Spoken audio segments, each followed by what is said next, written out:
How in the world are some artists able to establish and maintain careers spanning decades, while others seem to fizzle out in the blink of an eye? How is one member of a large collective able to set himself apart from the rest and beat out the likes of DJ Khaled, J. Cole, and Kanye West, taking home Grammys for back-to-back albums? In this video, we are talking about California native Tyler, the Creator. More specifically, I want to discuss his career and evolution as an artist while making some unlikely comparisons. So pack your bags, stamp your passport, and don't forget your inhaler. This is the creative genius of Tyler, the Creator. OFWGKTA, 7 letters and even more members, consisting of Tyler, Earl Sweatshirt, Jasper Dolphin, Haji Beats, Damo Genesis, Mike G, Taco, Sid, Frank Ocean, Left Brain, Elboy, and several others. Odd Future quickly earned the reputation as the group that was willing to say and do pretty much anything. What about your lyrics? What about them? What are you saying in your lyrics? Nothing. Shit to piss old white people off like you. Is that right? My personal introduction to the group was when my younger brother showed me the video for the song Earl by, you guessed it, Earl Sweatshirt. The song absolutely showcases Earl's lyricism, with him delivering some nasty bars, but it was the visuals that hooked and shocked me. Tyler never speaks a word in the song or video, but little did I know this was my introduction to one of the most creative geniuses the world has known.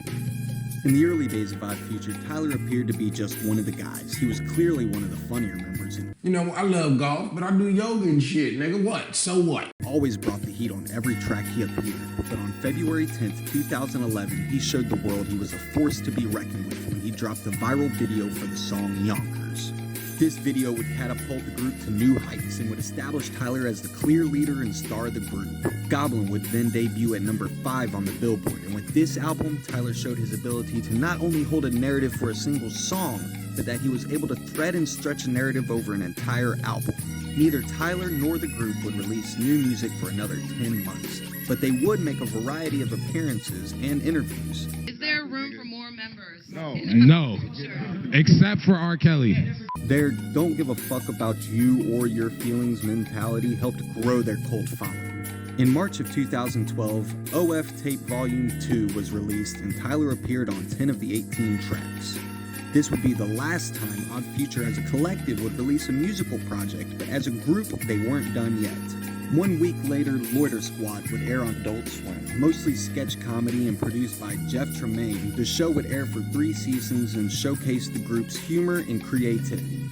You want to help me wash my okay. Whatever you say. Tyler would deliver some of the show's most memorable moments, further cementing his popularity and status as the star of Odd Future. In April of 2013, Tyler would release Wolf, and now is a good time to talk about the consistent rate at which he releases music. From his debut mixtape Bastard in 2009 all the way through to current day, he has released a new project every 2 years, taking the route of quality over quantity. The 2-year gap in between albums provides Tyler with enough time to let his current album breathe while also allowing enough time for his audience to get hungry for more. And by the time Wolf dropped, fans were starving for new music, and Tyler provided them with a 5-star meal. Using fictional characters to tell an 18-track story, not only did Tyler prove once more why he is an amazing storyteller, he also showed that he was more than just a rapper with shocking lyrics and hard-hitting beats. Jazz influences heard throughout the album, laced with true heartfelt moments from Tyler, painted himself in a different light.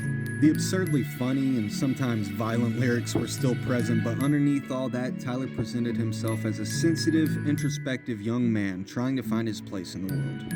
With a storyline good enough for the big screen, many fans theorized of a Wolf movie, all fueled by the Wolf trailer posted on Tyler's YouTube, along with references to the album being called a film in the album artwork. Fans couldn't wait to see what Tyler had up his sleeve. Other than a few appearances, fans weren't given much in the upcoming months, and in 2014, Loiter Squad aired its third and final season. Keeping true to his 2-year gap, in 2015, Cherry Bomb would be released, and the album received mixed reviews and put a split into the fan base. While many went into the album expecting a continuation of the Wolf storyline that had been loosely threaded throughout his whole career, Tyler considered that story to have been completed. Keep in mind, Tyler is now 24 years old, and as people do, he was no longer interested in the things he was into when he was 16 and 17. He was evolving, and Cherry Bomb is kind of like the ugly stage 2 of a Pokemon. It's not as cute as the basic starter Pokemon, but it's stronger, and it's on its way to becoming the unstoppable final form. Tyler doesn't rap much in this project, and experiments with more than a couple different sounds. The distorted vocals make the lyrics hard to hear at times, but he intended them to be that way, and it increases the album's replayability. Like a fine wine, Cherry Bomb gets better with age, but initially it looked as though this could very well be the fall of Tyler and the rest of Odd Future as a whole. With no features from any of the OF founding members, his third album under the Odd Future label would also be his last. Tyler would spend the next 2 years finding himself, honing his craft, and for the most part staying out of the public eye. With no social media activity, he would begin to fade from the public's consciousness. Tyler knew he had to slam his next project out of the park, and the pressure was on. I just knew if this album wasn't good, I would be fucked. That's how I felt. And some people would disagree, but I'm like, man, I'm nothing right now. On June 29th, 2017, without warning, Tyler would drop the music video for the song Who Dat Boy, featuring an unlikely artist. And let's just say the song was a grand slam. Garnishing mainstream attention and success, new fans and old fans alike highly anticipated the arrival of more music, and they wouldn't have to wait long. 1 week later, his fourth studio album titled Flower Boy was released to the public, this time under Columbia Records. If Cherry Bomb was the ugly stage 2 Metapod, then Flower Boy is the beautiful and elegant Butterfree. Tyler brought more jazz influences, beautiful instrumentals, and an intricate story spanning 14 songs, all combined with his cleanest production to date. Flower Boy was easily digestible and tapped Tyler into a completely new audience, earning himself his first Grammy nomination. While he didn't take home the trophy, this sort of mainstream acknowledgement let him know that he was on the right path. I also want to mention that while this marked the beginning of his career away from Odd Future, he would not distance himself from the group completely. Notably, Taco and Jasper would remain by his side during this transition and throughout his career. Tyler would spend much more of his next 2-year hiatus in the public eye, actively posting on social media, making multiple appearances, giving lengthy interviews, and also releasing singles such as Okra and Potato Salad. The success of Flower Boy had taken his career and fame to new heights, but with millions of new fans, the pressure was back on to deliver another album, and Tyler had no intentions of letting them down. His next album would be a culmination of everything he had learned up to that point. On May 3rd, 2019, Tyler's YouTube channel would have its first activity since December of 2018, a 51-second video called Igor's Theme. Essentially acting as a trailer for the album, the grungy synth set the tone and built the right amount of hype for his next release. Over the next 2 weeks, Tyler would release more snippets from his upcoming album, each giving a small taste for what listeners could expect.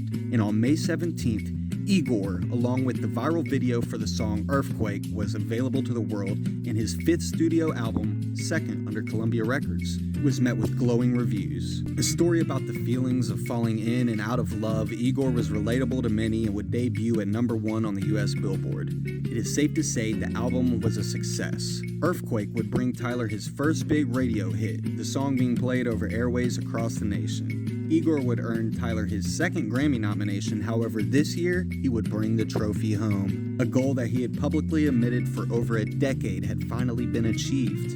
After finally receiving the recognition he deserved, he easily could have played it safe, been content, and taken a step back. In the midst of a pandemic, he would have had every excuse. However, Tyler would once again stand true to his 2-year schedule, and on June 15th, 2021, he gave the world Lumberjack. And hold on, wait, he's like rapping. He's like rapping. Yes, he was. And that was just a taste of what was in store. Less than 2 weeks later, Call Me If You Get Lost, produced by DJ Drama, is 16 tracks of bar after bar. The album takes the listener on a lavish trip around the globe as Tyler expresses his love for travel and finer things in life. Coming off the heels of Everyone Locked Away for a Year, this was the exact type of vibe and experience that audiences were yearning for at the time. Critics must have agreed because Call Me If You Get Lost earned Tyler his third Grammy nomination in a row. He would once again beat out his competition, taking home his second dub back-to-back. I'm the two-time. This almost takes us all the way through to current day. In March of 2023, a bit ahead of his usual 2-year window, Tyler released The Estate Sale, 8 tracks that were cut from Call Me If You Get Lost, with videos accompanying almost every song, the most important of which, in my opinion, is the song and video for Sorry Not Sorry. It is a beautiful representation of his 15-year career up to this point. The 7 different Tylers, each a chapter of the book that has been Tyler's career, visually show us his evolution over the years as an artist and as a person. Taylor Swift has also found longevity in her career by constantly reinventing herself in new and authentic ways. You see, when Tyler drops a new album, he's not just presenting us with new music, he gives us a whole new persona to go with it. While many celebrities would fail if they tried to reinvent themselves even once, how can Taylor and Tyler seemingly do it every album? The answer is 4 words: the 2-year gap. The length of time spent in between albums is fundamentally crucial to the success of Tyler's career. He gives himself just enough time to live life, have some new experiences, learn some new life lessons, and ultimately grow as a person. So when he reintroduces himself to us each album, it feels natural and authentic, because it is. If he had gone from this to this in the space of a year, it wouldn't have worked.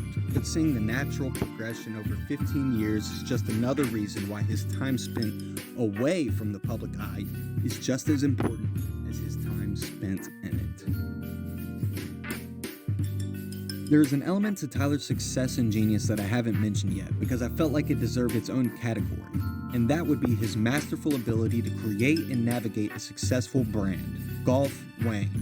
2 words that by themselves don't make a lot of sense, but in the scope of Tyler's career means everything. Foundation for the brand had been there since the beginning. In the days of Odd Future, the group often called themselves Wolfgang. I mean, it's right there in their name, Odd Future Wolfgang. You take the W and the G, swap their places, you get Golfwang. You flip both of those words entirely, and you get Flog Gnaw. The music festival and carnival, yes, an actual carnival, that Tyler put together annually from 2012 to 2019. Each year, Tyler was able to pull together bigger and bigger names to come perform at Flog Gnaw, helping him tap into new and different fan bases that he otherwise may have not been able to. Infamously, superstar Drake would be booed during his performance in 2019 as the audience expected a different performer. Tyler would respond to this in a tweet saying, "I thought bringing one of the biggest artists on the planet to a music festival was fire. Some created a narrative in their head and acted out when it didn't come true." While we are talking about Twitter, now is a good time to mention a small but significant part of Tyler's career and branding strategy.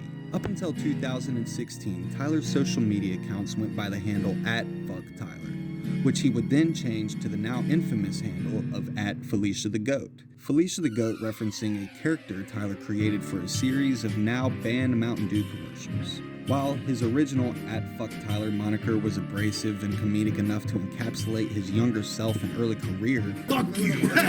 By 2016, Tyler wanted to be taken a little more seriously by potential investors, and albeit Felicia the Goat doesn't exactly scream maturity, the name change would be beneficial when trying to negotiate with larger and more corporate businesses, allowing him new career paths like making the soundtrack for Illumination's 2018 reimagining of The Grinch. I still haven't seen that, so I can't tell you if it's actually good or not. However, I can confirm his stage presence. He puts his absolute all into every show. His high-level energy is infectious, and the floor seats at his shows are not for the faint of heart. A master of crowd control, in between songs are just as entertaining as the actual show.